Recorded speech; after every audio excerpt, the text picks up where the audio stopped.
What's up, everyone? Welcome on into Is the Price Right? Content pricing for creators. Now, I am your moderator today, StoryModeBae, and as a content creator in this space for the past few years, I have definitely experienced my fair share of highs and lows when it comes to pricing out my content and the balancing act of trying to determine what exactly my work is worth. Now, I am very excited to be joined by Charlotte Stavrou today, who is a multi award winning entrepreneur and the founder of the SevenSix Agency. Together with her team, Charlotte has created the first ever influencer pricing reports that have highlighted the influencer racial pay gap. Her yearly pricing reports have helped set an industry pricing standard, along with helping creators realize their value. Without further ado, everyone, I say let's bring her on out.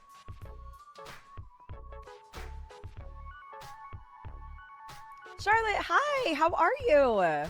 Hi, I'm so excited to be here. Thanks for having me. How are you? Of course. I'm so good. Thank you so much for being here. I'm so excited to chat with you, as I am sure so many people in the chat are also excited to hear all of your insight. Now, before we start, you have quite the resume. I mean, I only feel like I just barely scratched the surface. Do you want to dive in a little bit more and tell people a little bit more about yourself? Yeah, do I? So I I have worked in the influencer marketing space for the last, I don't know, just over a decade, I think 12 years. So I started as a blogger in 2010 and I did YouTube. And then in 2012 started working in marketing. I started my blogging world when I was at uni. And yeah, I basically have only done social media and influencer marketing for my entire career. So I've just been very much in this space and just can't get out. I'm obsessed with it. In 2019, I launched my agency, SevenSix Agency, and our focus is around inclusive marketing and ensuring that the campaigns that we work on are truly representative. And that has been a really exciting journey. We're 5 years in, and we've grown the team.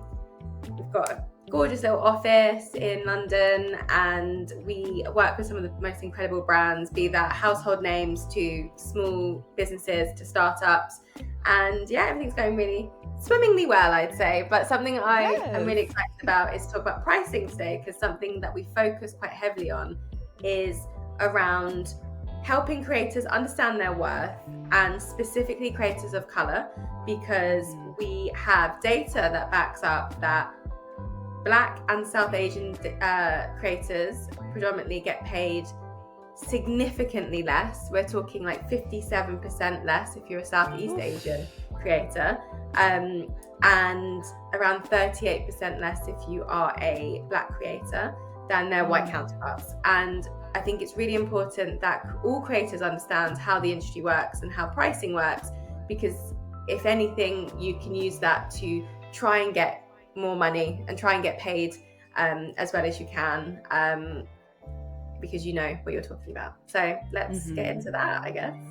Look, I am ready to dive into it. I mean, you already started touching on it, but I really just want to make it clear for everyone at home watching, and myself too, because I'm also learning a lot. Let's talk a little bit more about what exactly the creator gap in influencer market. What does that mean exactly? So every industry pretty much has some kind of gap, be that the gender gap, the racial gap. In the creator world, we're like any industry. And I think sometimes people forget that, I know we're posting content on the internet and it's, fun videos and pretty videos, or beautiful little pictures, or it might be something silly, I don't know, but it's still a job and we're getting paid to do the job, and you are part of a wider industry. So I think taking this into the context of you are in a job, you're in a profession, there's going to be some kind of gap, right? Because we're like everyone else. So we have a series of different gaps in the creator space. We have a disability gap, we have an age gap, we have a racial or ethnicity gap, and I'm hoping to educate as many creators and influencer marketers to try and close that gap, but they're quite wide. So I've got some stats. I'm not going to remember them, so I'm going to read them. I love stats. I love numbers. So if we look at, following from our recent report, so we release a report every year, and the most recent data, and I would like to bear in mind that this data is from UK influencers, but it is very similar to the US. And in the US, there is a pricing, not pricing, a kind of gap report. We didn't touch on pricing. That has been released by another agency called MSL, who we have collaborated with in the UK in the past. So I would advise US and North American creators to check that one out, just for gap statistics. But in the UK, we're looking at a 30% pay gap between South Asian influencers and white influencers, 34% for Black influencers and white influencers, 38% for East Asian influencers and white influencers, and then a staggering 57% for Southeast Asian influencers and their white counterparts.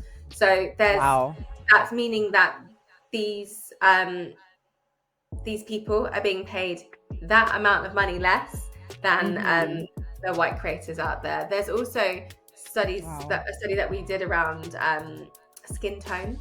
So I think it's really important when we talk about ethnicity and race, we think about skin tone, because in most cultures there is an issue with colorism, and you know, the lighter you are, the more you're probably going to get paid. That's a bit of a generalization, but our studies show that the influencers who, and the report, I'll drop a link, or I'll make sure a link is dropped at some point in the chat so everyone can have access to it. But influencers who identified as light skin, so we did it on like foundation skin tones. So light got paid more than any other skin tone kind of category, color. And then we saw deep tan, which isn't the darkest, but it's getting to the darkest, was paid the least. I have a theory, I can't back it up, but the deep dark influencers were not paid the least. And I think in the UK, maybe the influencers that were from our survey were maybe paid well. This is just, I don't know if this is true, and I need to dig deeper and get some data around this. But there's so many niches in the creator space, and there's so many ways that influencer marketers and PRs deal with diversity. And I think at the moment there seems to be some kind of tick boxing exercise that we're seeing, that in the campaigns that I see that are diverse, it's either it's just white influencers and then a dark skin toned Black influencer, and in that ticks like diversity quotas, which if you're a darker skin toned Black influencer and you don't feel that that's right, I'd love you to drop us a message and give us your experiences, because we're constantly trying to get anecdotal as well as kind of quantitative data around this. But we're not seeing much diversity outside of kind of, you know, Black and white in the creator space. So that's kind of my idea there. But other than that, I don't know why a deep tan would be paid more. Right. That's interesting. Yeah, that's really interesting. And I mean, even listening, I think it's so cool that you have been able to, you know, do the research and dive into it a little bit more, because even as a creator, I definitely see, you know, I'll scroll on TikTok, for example, and there's a lot of creators, a lot of Black creators that are speaking out and saying, hey, we don't get half as many views as our other counterparts that are lighter than us or that are a different race than us. And it's like, it sometimes feels like we're not allowed to be mediocre when maybe other people can be mediocre and get paid off of it. So as a creator, it's one thing to already be frustrated that you're not getting the views that you feel like you may deserve, but then to not get paid for what you deserve on top of that too, it's like, it's so frustrating. Yeah, it's heartbreaking because Mm-hmm. the creator world is so hard already. So Yep. to not get the recognition for the work that you're putting in because of microaggressions, racism, unconscious bias, whatever it might be, it's a lot. So that's why we put this report together, and we do it every year because we started the talent management side of our agency in 2020, and I was finding that the talent team was struggling with getting certain creators paid properly, and we were finding that the lighter skin tones, more kind of European, I use myself as like a poster child for this. I have a lighter skin tone, quite European features, because I'm mixed race, and the influencers that we managed that looked like me were getting a lot higher price, but also not less arguments in terms of, you know, less back and forth with their pricing compared to our darker skin toned creators who had the same following, the same kind of engagement. Everything was the same. It's just they had darker skin toned, more textured hair, and more African features, and that was the only thing that we could see that was different. And you know, the content was equally as beautiful. We couldn't see a difference, and we knew as a team what was going on, because my team is made up of all of us are people of color from all different backgrounds. London is a real melting pot as well, so also having that, we have kind of the cultural experiences, we have an understanding of different cultures. We needed something to basically show these marketers, you know, what you're doing is actually racism, and what you're negotiating down for a reason. It's an unchecked bias. We need to figure that out. But I needed to do it in a way that was kind of a lighter touch. You know, it wasn't like coming in hard saying you're being racist, because that's just not, in this world, it's just not going to get people paid. So we needed something to back that up, and that's what the report did. And actually there's some really interesting data that we pulled from an insights platform called Cork that we're going further in this year, because we were kind of shocked by it. But essentially they looked at 2023 and 2024 ads in the UK specifically, and they basically told us that 58% of the most viral ads in 2023 were created by creators of color. But despite this, only 22% of influencers who posted the highest number of ads, so that means that they've been paid many times to do things, were people of color. So 58% of the ads that were doing really well were people of color, but 22% of, you know, all the ads that were posted made up of people of color. So it's just showing that white creators, they're not performing better than their, you know, their counterparts, but they're getting the paid work. Yeah, so they're getting money in their pocket, right? What's going on? Why are they being booked over creators who are constantly showing that they are incredible and excelling and doing well? And I think the industry has a lot to say here, because if we think about, and I'm sure this came up in another talk today, but if we think about how the industry works, it's basically on people liking you. So you're being chosen for a campaign based on, you know, does the brand follow you? Does the agency know who you are? Have they come across you? How have they found you? And if you're not on their algorithm and they don't know you, then you might not, unless they're specifically having to search for specific niches, they're not going to come across you, and then they're probably going to pick someone that they know and love, and they follow themselves. And if the majority of the marketers in our world, I need to sneeze, I'm sorry if I interrupt. It's okay. Are white, then the majority of the people on their feeds will probably be white, because we tend to follow people that we see ourselves in. So my feed is a lot of women, and a lot of Black women, and women of color generally, because that's my circle. Whereas if I was a white marketer, that would probably be very different. Exactly. Right. Yeah. That makes me laugh because sometimes I think about it's not Twitter anymore. I'll forever call it Twitter. But it makes Okay. me think about Black Twitter and how a lot of people, if you're not in that circle, they're like, well, what is Black Twitter? Where do we log on? Where do we get this at? But then it's like you see a lot of, are they still tweets? I don't know. You see a lot of posts coming from that platform that are highlighted on social media. And so yeah, it's almost like the same thing. And it's just, it's so frustrating. But I do want to try to answer some questions that I know a lot of creators watching would love to know.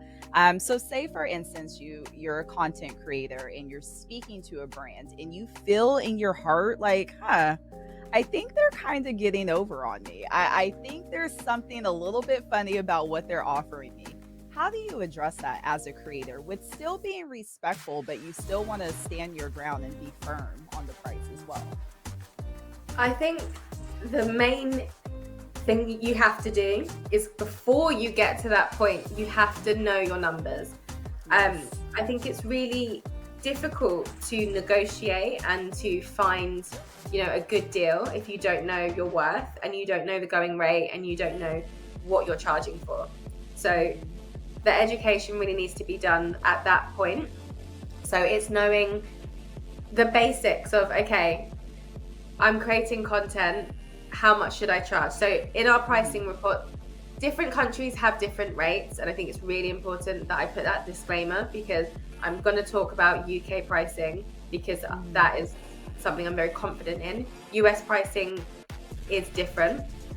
You guys tend to charge more, or like way less. There's no there's no middle ground with US pricing. I've either found you charge like double what we charge in the UK, or you charge like $5. Like, it's like, it doesn't make any sense. But I would like you all to be charging double of what we charge. But knowing how much you need to be charging for your content based on your following and your engagement. Each platform has its different requirements. So on Instagram, I would look at following and just checking you've got a good engagement, and also checking that your audience is actually engaged. So it's not just like you're getting comments and likes and saves on the post. It's like making sure that what they're commenting actually is real and is relevant to the content that you're posting. So that's that. TikTok, we're looking at views, we're looking at shares, we're also looking at the sentiment of the comments, what people are saying. But also, I don't care too much about followers on TikTok. I'm really interested in likes and views. So that's really important. And then things like Twitch would be very different, but quite similar to YouTube. But it's just really looking at the quality of what the people who follow you are doing, be that commenting, be that saving, because each type of content will do something different, right? Or require a different reaction from the audience. So knowing what your worth is based on that, and then looking at your niche. So are you an expert in this field more than anyone else? You can probably charge a bit more. And then looking at what it is they're asking you to do. So the deliverables, is it one post? Is it 5? Is it, crossing onto another platform? What is it that they require for you? Because each time they're adding a new piece of content on, you're going to ask for more money. Right. So I think all of those things are really important for you to be able to negotiate. And then if you feel that they're not meeting you where you need to be met, after knowing all of that, that's when you can start speaking to them. So it's just figuring out what you're willing to negotiate down to, what's your like bottom line, because some people need that money and they can't afford to say no to a campaign. And I respect that so much, and I understand.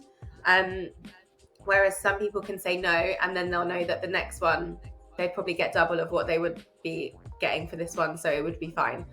But you just need to figure out what works for you, and then just knowing like, okay, speak to them with confidence, speak to them with not in a knowledgeable way. You know what you're talking about, but don't be rude, don't be condescending, because at the end of the day, you want to get paid. And I find that sometimes people send me interactions that they've had so that I can kind of audit and help them. And I'm like, oh, you were really rude to that person. You're Coming off strong. you're never getting paid by that person ever again. And that's fine if that's what you think is right. But note that these people that you're speaking to are also people, and they've probably got a budget that they're trying to just make the most out of. So you just need to meet them somewhere. But having that skill of negotiation is really important. So practicing that, and that will come with time as well. If you're new to it, your pricing, I think how we set pricing in our agency is noting all of the things I've just said. But then if someone says yes straight away, then your pricing's too low. So then putting up time, and then it's when they're pushing back, it's what can you constantly push back to? So say your pricing is like $2,000, and every time you get a campaign, they're like, yeah, that's fine. You're like, oh, so but if you put it up to $4,000 and they're saying, oh no, $3,000, and you've got that a couple of times, you probably need to price yourself at $3,000. So just taking stock of everything that you're talking about in all your emails, and just using that as a guide. So that's what I would say. Interesting. Now, I do have a little bit of a question. I'm going to go backwards a little bit, because we were talking about, going on these social media platforms under a sponsored post and, actually having meaningful engagement underneath the post.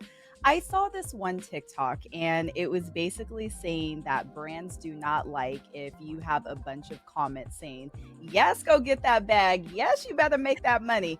What do brands really feel about that? Do they really hate seeing things like that? I think, you know what? I find those so funny, because people think they're doing a really good job. They're like, yeah, queen, make that money.